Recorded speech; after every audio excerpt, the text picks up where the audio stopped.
Hey Robo Buddies! So today I want to talk to you guys about the Percy Jackson series.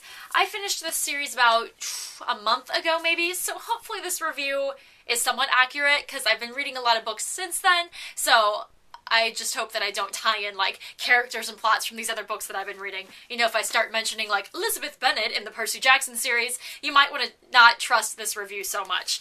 But anyway, I have two of the books here. I have the fourth book, The Battle of the Labyrinth, and the fifth book, The Last Olympian. It wasn't until the second and the third book that I really started to enjoy this series and started to decide, you know what, I want to finish this and maybe even check out some of the other Rick Riordan, whatever his name is. Rick, this guy, the guy who wrote this series. He has an Egyptian series and a Roman God series, I believe, as well. But anyway, these books follow this kid named Percy Jackson, who is, he discovers himself to be a Demi-God, which means that his dad is Poseidon, though he doesn't realize it at the time, and his mom is a human, and so he has some powers that the gods would have. He's a lot stronger than normal humans.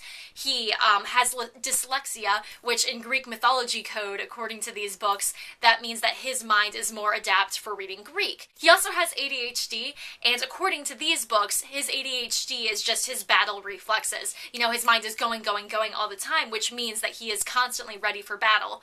So it's cool seeing how they take those two things and they say those aren't problems. The reason why you have them is because you're actually a demigod. So that was kind of cool. I really enjoyed how they incorporated all of these different Greek myths and concepts and just modernized it. Like, I think that these books are wonderfully suited for 5th graders and 6th graders because it gets them excited to read, and it takes things that they'll be learning from other curriculums throughout middle school and high school and college, and it makes it like they're familiar with it, and then diving deeper into it, I think it's just a great starting point for people who might have some sort of interest in Greek mythology, or who may not even realize they have an interest in Greek mythology. Like, I want to study Greek mythology now because of these books. You know, the things that I recognized and the things that I didn't necessarily recognize, I just thought they were super fun. The thing that I probably liked most about these books, other than just seeing these Greek myths and how they were adapted for a modern audience, I really just liked the voice in here and the tone. Percy Jackson had a crazy awesome sense of humor,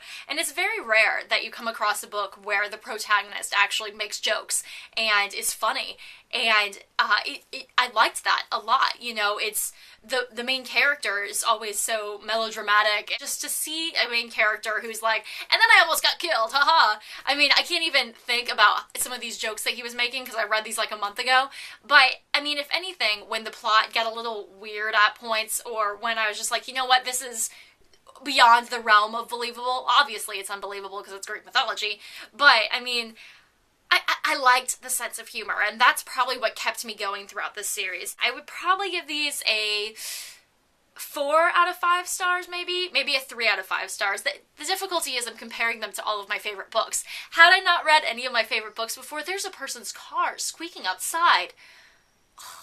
Anyway, this is kind of an ADHD vlog. Maybe I am a Greek goddess. Demigod. Yeah. Anyway, yeah, I'd recommend these for anybody who likes easy reads, funny reads. They definitely capture your interest. I mean, at points I feel like they speed through the plot a little too fast. You know, it's like, and then we were in this state, and now we're all the way over here. But I liked how they tied in different cultural aspects. They actually tied in the arch in St. Louis. They went there and they talked about St. Louis, and they talked about the river, and they talked about the arch, and I was like, I've been there. I know what they're talking about. And it definitely makes it more, you know, it takes this concept of Greek mythology, which is so far-fetched, and makes it, like, believable to an extent. I don't know. I liked them. And I'm ranting, and my boyfriend is calling me. So I'm gonna go. But thank you guys for watching, and check out my other videos, and I'm going to stop ranting. Yay! Bye. Ciao. Whatever I say when I end these things.